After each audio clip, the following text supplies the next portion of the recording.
کہ اللہ ہائے ہائے کیسے چھپے ہیں غار ثور میں، کیسے نکلے ہیں، دشمن طاقتور ہے، خود کمزور ہیں، تو یہ نہیں کہ ہم دلیری میں بھڑ جائیں گے. جیسے ہمیں کئی جوشیلے کہتے ہیں ابھی تک تم نے 313 تیار نہیں کیے جو باطل سے ٹکر لے لیں. 313 تو ایک معجزہ تھا، معجزات کو حجت نہیں بنایا جاتا. سعد بن ابی وقاص نے دریا پار کر لیا 60,000 کے لشکر کے ساتھ. سعد امیر ہیں اور 60,000 کا لشکر ہے اور دریائے دجلہ کو انہوں نے پار کر لیا. اسی وقت حضرت عمر نے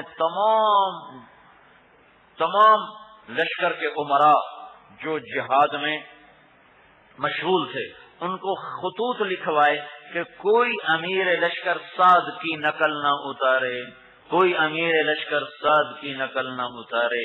سعد کا معاملہ خصوصی ہے، وہ اللہ نے نبھا دیا، کوئی اور نہ کرے. ایک امیر لشکر نے پھر بھی کیا تو سینکڑوں ڈبو دیے. معجزات اور کرامات حجت نہیں ہوتی، وہ تو اللہ کی تائید کا ایک مظہر ہوتا ہے. تو اللہ کے نبی پریشان بیٹھے ہیں کہ اتنا بڑا دشمن آ رہا ہے، کیا کیا جائے؟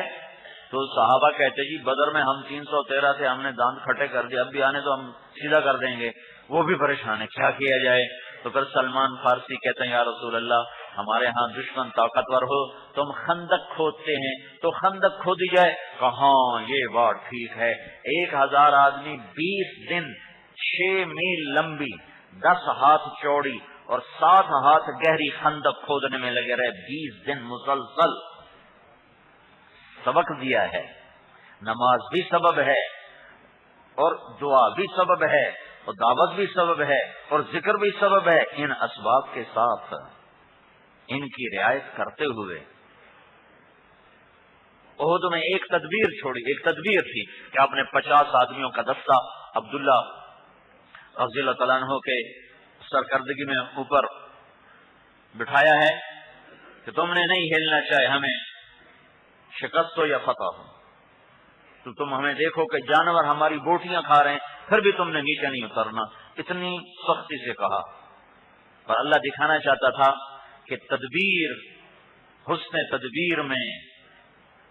تدبیر میں اگر کمی آئے گی تو نبی کو ہوتے ہوئے بھی نقص آ جائے گا. تو 50 میں سے 40 اتر گئے، شکست ہو گئی. اللہ کے نبی موجود، ابو بکر موجود، عمر موجود، عثمان موجود، علی موجود. خالد بن ولید ذریعہ بنے. خالد بن ولید دنیا کی تاریخ میں واحد جرنیل ہے جس نے زندگی میں کبھی شکست نہیں کھائی. ایک سنگل. سیف اللہ کا لقب ملنے والا تھا تو کفر میں بھی شکست نہیں کھائی. ایک بدر میں شریک نہیں تھے خالد، عہد میں شریک تھے تو شکست ہوئی تو بھاگ رہے ہیں. تو زرار بن خطاب، یہ اور خطاب ہے، حضرت عمر کے بھائی نہیں، زرار بن خطاب قریشی خالد سے کہتا ہے خالد تیرے ہوتے ہوئے شکست ہو گئی. تو خالد بن ولید کہتے ہیں میں کروں کیا، کوئی بس چلا ہی نہیں، کیا کروں. یہ کہتے کہتے خالد نے ایسے پیچھے بھاگ رہے ہیں، گھوڑوں پہ بھاگ رہے ہیں. تو خالد بن ولید نے ایسے پیچھے مڑ کے دیکھا، اس زرار کی بات پر نا تھوڑی وہ غیرت آئی تو اسے پیچھے مڑ کے دیکھا تو وہ چوٹی خالی نظر آئی، وہ پیلا. تو نے کہا وہ کام بن گیا، کام بن گیا. ابو سفیان مجھے 100 آدمی دے، میں شکست کو فتح میں بدل دوں گا. ابو سفیان نے کہا جان بچاؤ، جان بچاؤ، بھاگو بھاگو. تو خالد بن ولید نے کہا کوئی ہے میری ذمہ داری پر میرا ساتھ دینے والا؟ تو عمر بن عاص پہلے آئے، اکرم بن ابی جہل ساتھ آئے اور کرتے کرتے 100 گھوڑ سوار کٹھے ہو گئے. تو انہوں نے پیچھے سے آئے ہیں اور اکرمہ رضی اللہ تعالیٰ عنہ نے سب سے پہلے جو امیر دستہ تھے عبداللہ رضی اللہ عنہ کو شہید کیا. تو اللہ کے نبی کو بتائے گا یا رسول اللہ اکرمہ نے عبداللہ کو شہید کیا. تو آپ مسکرا دیے. آپ نے کہا میں تو دونوں کو ہی جنت میں دیکھ رہا ہوں، قاتل مقتول دونوں ہی جنتی ہیں. اکرمہ رضی اللہ تعالیٰ عنہ بعد میں مسلمان ہوئے اور پھر وہ یرموک کی جنگ میں شہید ہوئے. تو خالد بن ولید رضی اللہ تعالیٰ عنہ نے نہ کبھی کفر میں شکست کھائی نہ کبھی اسلام میں شکست کھائی. سیف اللہ کے لقب نے ان کو ایسے ہی رکھا ہے. ورنہ دنیا کا سب سے بڑا فاتح چنگیز خان ہے، 40 سال کی عمر تک شکستیں ہی کھاتا رہا، پھر جا کے فتوحات کا در اس کے لیے کھلا. پھر 25 سال میں اس نے کوئی شکست نہ دیکھی، پھر فتح ہی فتح، فتح ہی فتح، آدھی سے زیادہ دنیا فتح کر لی۔ تو میرے بھائیوں، ہر مسلمان اپنی کمائیوں میں حلال کو اختیار کرے، حرام سے بچے، یہ یقین کا درجہ مطلوب ہے۔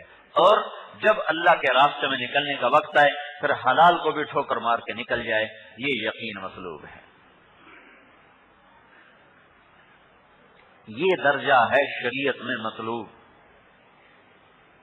معجزات اور کشف و کرامات کو بیان کر کے حجت نہیں بنایا جا سکتا۔ ایک اور حدیث سنو، اللہ کے نبی نے فرمایا جنت الفردوس میں ایک جگہ ہے جہاں صرف 3 آدمی جا سکتے ہیں، 3 آدمی، چوتھا نہیں جائے۔ کہا جی کون؟ کہا الامام العادل، ایک عدل کرنے والا قاضی، ایک عدل کرنے والا قاضی۔ وہ جنت الفردوس ایسی عالی شان ہے کہ اللہ نے اسے اپنے ہاتھوں سے بنایا ہے۔ باقی جنت امر کن سے بنائی ہے، اور جنت الفردوس کو اپنے ہاتھوں سے بنایا ہے، اور اپنے ہاتھوں سے بنانے کے بعد روزانہ دن میں 5 دفعہ اللہ اسے کھولتا ہے اور اسے پہلے سے زیادہ 5 دفعہ زیادہ خوبصورت کر دیتا ہے۔ روزانہ وہ پہلے سے 5 دفعہ زیادہ حسن میں بڑھتی جائے، روزانہ۔ تو مجھے کبھی کبھی خیال آتا ہے کہ مثلا ایک لڑکی ہے جنت الفردوس کی ایک لڑکی، پہلے ایک لڑکی دنیا کی دلہن بنائی جا رہی، اس کو میک اپ کیا جاتا ہے، تو اس کے میک اپ کرنے میں 1 گھنٹہ لگ جائے، 2 گھنٹے لگ جائے، 3 لگ جائیں، 4 لگ جائیں، پھر ایک حد پہ آ کر کہہ دیا جاتا ہے بس اب اس کا میک اپ پورا ہو گیا۔ اب اگر مزید بڑھایا جائے گا تو پہلا حسن بھی ماند پڑ جائے گا، اگر مزید بڑھایا جائے گا تو پہلا بھی خراب ہو جائے گا۔ ایک حد ہے، اس سے آگے قبول نہیں کر رہا اس کا چہرہ بناوٹ کو۔ تو جنت کی حور جو عام حور ہے، عام جنتوں کی حور ہے، وہ اگر سورج کو انگلی کا اتنا حصہ دکھا دے، پورا دکھا دے، تو سورج اس کے سامنے نظر نہیں آئے گا، اور ایسے مسکرا دے تو ساری کائنات میں اس کے دانتوں سے روشنی پھیل جائے گی، اور اپنے دوپٹے کو ایسے ہوا میں لہرا دے تو سارے جہان میں خوشبو پھیل جائے گی، اور اپنی کلائی کو ایسے ظاہر کر دے تو ساری کائنات کے اندھیرے روشنیوں میں تبدیل ہو جائیں۔ وہ 97% جو بلیک ہول ہیں جس میں نظر کچھ نہیں آتا، وہ بھی روشنیوں میں تبدیل ہو جائیں، اور مردے سے بات کرے تو اس میں زندگی کی روح دوڑ جائے، اور زندوں کو ایک جھلک دکھا دے تو کلیجے پھٹ جائیں۔ یہ ایک عام لڑکی ہے، جنت کی عام لڑکی، اور مشک عنبر زعفران کافور سے اللہ نے ان کو بنایا ہے۔ آگ پانی مٹی ہوا سے میں بنا، آپ بنے، مشک عنبر زعفران کافور سے جنت کی لڑکی کو بنایا گیا ہے۔ اب جنت الفردوس کی لڑکی کو اللہ نے اپنے ہاتھوں سے بنا کر اس کا پہلے دن میک اپ کیا، اگلے دن 5 دفعہ اور کیا، اس سے اگلے دن 5 دفعہ اور کیا، اس سے اگلے دن 5 دفعہ اور کیا۔ دنیا کو بنے ہوئے 20 ارب سال گزر چکے ہیں، دنیا کو بنے ہوئے 20 ارب سال۔ تو جنت کب بنی پتہ کوئی نہیں۔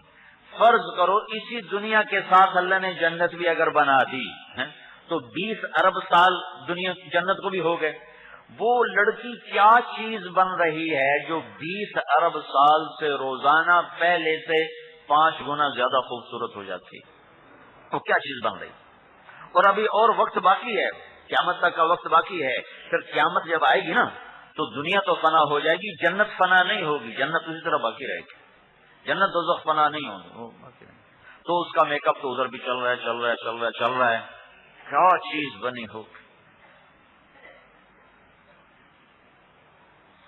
سب سے ادنا درجے کا جنتی، ادنا جب وہ اپنی بیوی کو دیکھے گا جہنم سے نکل کر تو رب ذوالجلال کی قسم 40 سال بیٹھ کے بس ایسے دیکھتا رہے گا، صرف دیکھنے کی لذت لیتا رہے گا۔ 40 سال آنکھ پتھرا جائے گی، جھپک نہیں سکے گا۔ 40 سال کے بعد وہ کہے گی اما لک فینا من رغبت، اللہ کے ولی دور ہی بیٹھے ہو، میرے پاس نہیں آؤ گے، میری رغبت کوئی نہیں۔ پھر اس کو ہوش آئے گا، کہاں دوزخ کے کالے کالے فرشتے دیکھے، کہاں جنت کی حور دیکھی، اس صاحب پہ پاگل تھیمڑا، تو ہوش آئے گا اس کو، پھر اس کے قریب جائے گا تو اس کو معانقہ کرے گا، یہ معانقہ 70 سال تک وہ معانقے میں کھڑا رہے گا، 70 سال، اور صرف اس کے لمس کی لذت لیتا رہے گا، جسم سے جسم کے چھونے کی لذت 70 برس تک وہ لیتا رہے گا، 70 سال، 70 سال۔ ایک لطیفہ ہوا منڈی بہاؤالدین میں یہ بیان کر بیٹھا، ایسے زمیندار جب میں چلتا تھا زمینداروں میں، تو ایک زمیندار بوڑھا آیا ہوا تھا بیان سننے، میں نے تو معانقے پہ بات ختم کر دی کہ 70 سال کا معانقہ ہوگا، اتنی حدیث میں آتا ہے، تو وہ میرے ایک ساتھی سے کہنے لگا، اے مولوی صاحب کو پوچھو اگلا کام یہ ہونا ہے کہ صرف معانقہ ہی رہے گا؟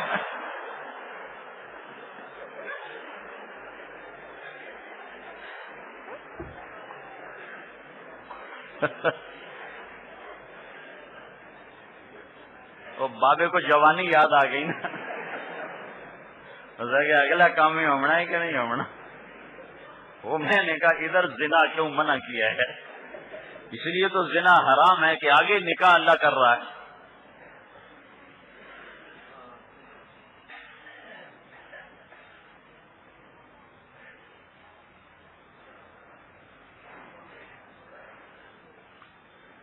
ہو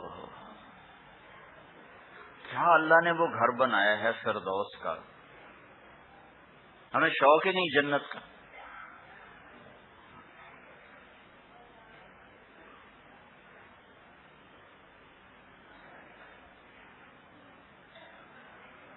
روزانہ 5 دفعہ کہتا ہے ازدادی طیبا لاولیائی وازدادی حسنا لاولیائی، اے جنت میرے دوستوں کے لیے خوبصورت ہو جا، میرے دوستوں کے لیے مزید سج جا، دھج جا۔ روزانہ 5 دفعہ سجائے جا رہا ہے، سجائے جا رہا ہے، سجائے جا رہا ہے، کیا چیز بن رہی؟